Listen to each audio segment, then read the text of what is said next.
8 май президенти ҷумҳурии Тоҷикистон пешвои миллат муҳтарам Эмомалӣ Раҳмон дар маросими гулчанбаргузорӣ ва паради ҳарбӣ ба муносибати таҷлили 80-солагии ғалаба дар ҷанги бузурги ватании солҳои 1941-1945 дар боғи ғалабаи шаҳри Душанбе иштирок ва суханронӣ намуданд. Дар макони баргузории чорабинӣ сарвари давлат муҳтарам Эмомалӣ Раҳмонро раиси Маҷлиси Миллии Маҷлиси Олии Ҷумҳурии Тоҷикистон, раиси шаҳри Душанбе муҳтарам Рустами Эмомалӣ ва вазири мудофиаи Ҷумҳурии Тоҷикистон генерал-лейтенант Эмомалӣ Собирзода истиқбол гирифтанд. ба хотири таҷлили бошукӯҳи ин рӯйдоди таърихӣ маҳалли баргузории чорабинӣ идона ороста шуда, дар ду тарафи роҳрави сурх донишандӯзони литсеи ҳарбии Вазорати Мудофиаи Ҷумҳурии Тоҷикистон саф кашиданд. дар тадбири тантанавӣ раиси Маҷлиси Миллӣ ва раиси Маҷлиси намояндагони Маҷлиси Олии Ҷумҳурии Тоҷикистон, аъзои ҳукумати Ҷумҳурии Тоҷикистон, роҳбарони сохторҳои қудратӣ, мақомоти ҳифзи ҳуқуқ, намояндагони корпуси дипломатӣ, пойгоҳи ҳарбии 201-уми Федератсияи Русия дар Ҷумҳурии Тоҷикистон, собиқадорони ҷангу меҳнат ва ҷанговарони башардӯст иштирок карданд. ба президенти Ҷумҳурии Тоҷикистон сарфармондеҳи олии қувваҳои мусаллаҳи кишвар муҳтарам Эмомалӣ Раҳмон, вазири мудофиа генерал-лейтенант Эмомалӣ Собирзода оид ба омодагии қушунҳои гарнизони Душанбе барои гузашти ҳарбӣ ба муносибати 80-солагии ғалаба дар ҷанги бузурги ватанӣ гузориш дод. баъди садо додани суруди миллӣ президенти Ҷумҳурии Тоҷикистон пешвои миллат муҳтарам Эмомалӣ Раҳмон дар назди ҳозирин суханронӣ намуданд. нахуст сарвари давлат муҳтарам Эмомалӣ Раҳмон иштирокдорони ҷанги бузурги ватанӣ, собиқадорони меҳнат, шахсоне ки дар он давраи вазнин дар ақибгоҳ заҳмат кашидаанд ва кулли мардуми Тоҷикистонро ба муносибати 80-солагии ғалаба самимона табрик гуфтанд. пешвои миллат аз оқибатҳои фалокатбори ҷанги бузурги ватанӣ сухан гуфта ба наслҳои имрӯзу оянда муроҷиат намуданд ки маҳз дӯстиву бародарӣ ва ҳамёриву дастгирии миллатҳои гуногуни собиқ иттиҳоди шӯравӣ омили асосии шикасти истилогарон ва пешгирӣ аз доман паҳн кардани вабои фашизм дар асри 20 гардид. роҳбари давлат муҳтарам Эмомалӣ Раҳмон иброз доштанд: боиси ифтихори мо аст ки барои расидан ба ин пирӯзӣ дар баробари дигар миллатҳо мардону занони бонангу номуси Тоҷикистон низ саҳми муассиру сазовор гузоштанд. гуфта шуд ки аз 1,5 миллион аҳолии Тоҷикистон дар он замон зиёда аз 300 000 ба майдони набард сафарбар шуданд ки 50% аҳолии қобили меҳнати кишварро ташкил медод. беш аз 100 000 онҳо дар муҳорибаҳо қурбон шуда, зиёда аз 40 000 беному нишон гардид ва 60 000 дигар аз ҷанг бо маъюбият баргаштанд. президенти кишвар муҳтарам Эмомалӣ Раҳмон изҳор доштанд ки ҳамаи ин ҷоннисориҳо саҳми миллати тоҷикро дар ғалабаи бузург ва таъмини сулҳу амнияти ҷаҳонӣ таҷассум мекунад. сарвари давлат таъкид намуданд ки мо номи неку хизмати онҳоеро ки аз ҷанг барнагаштанд ҳаргиз фаромӯш намекунем ва эҳтироми онҳоеро ки бо пирӯзӣ ба ватан баргаштанд ҳамеша ба ҷой меоварем. таъкид гардид ки барои ҷасорату қаҳрамонӣ дар ҷанги дуюми ҷаҳон 58 000 афсару сарбози тоҷик ба ордену медалҳо ва 55 каси онҳо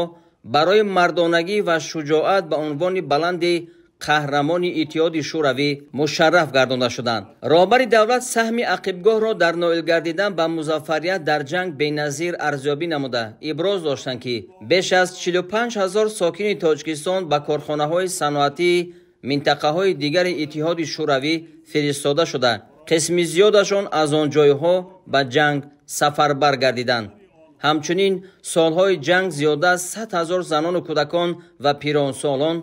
аз минтақаҳои гуногуни ҷангзада ба Тоҷикистон кӯчонда шуданд ва ҷумҳурии мо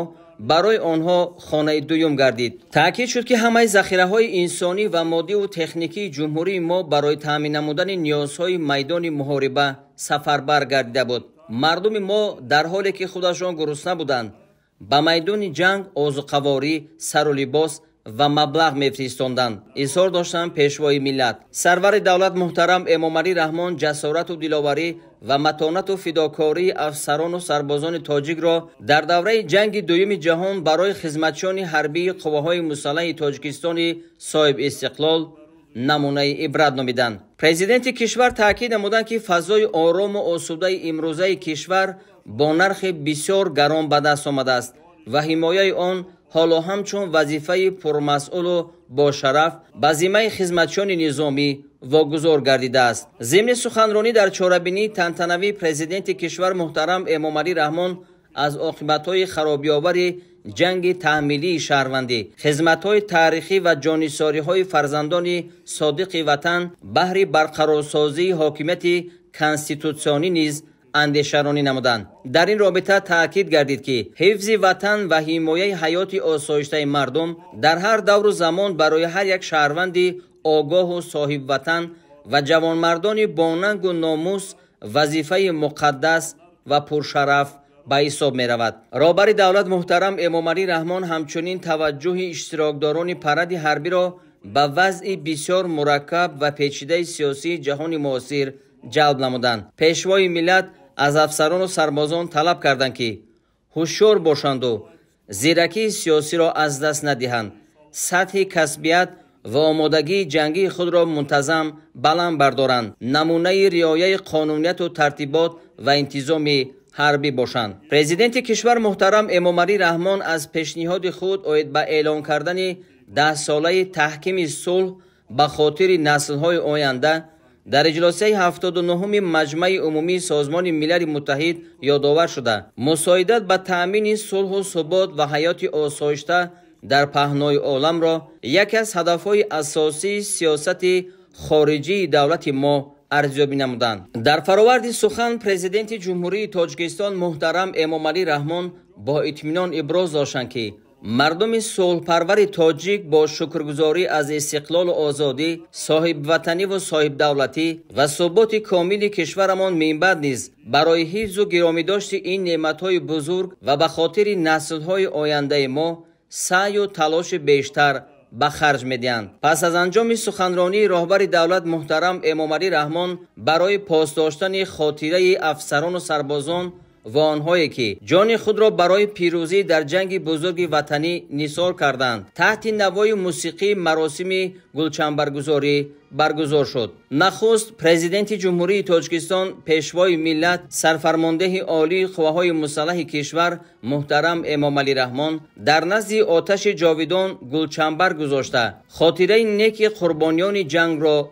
پاس داشتند. سپس در نزد آتش جاویدان از نام مجلس ملی و مجلس نمایندگان مجلس عالی جمهوری تاجیکستان از نام حکومت جمهوری تاجیکستان، از وزارت مدافع و دیگر ساختارهای قدرتی جمهوری تاجیکستان، از سابقه‌داران جنگ بزرگ وطنی سالهای 1941 1945، از نام کورپوس دیپلماتی مقیم شهر دوشنبه و از پایگاه حربی 201 فدراسیون روسیه در جمهوری تاجیکستان گلچنبرها گذاشته شد. بعد انجام مراسم گلچنبرگذاری با امر فرمانده گذشت حربی نظامیان وزارت مدافع جمهوری تاجیکستان، وزارت کارهای داخلی، وزارت عدلیه، قشون‌های سرحدی، کمیته دولتی امنیت ملی، گواردیای ملی، کمیته حالتهای فوق‌العاده و مدافع گردنی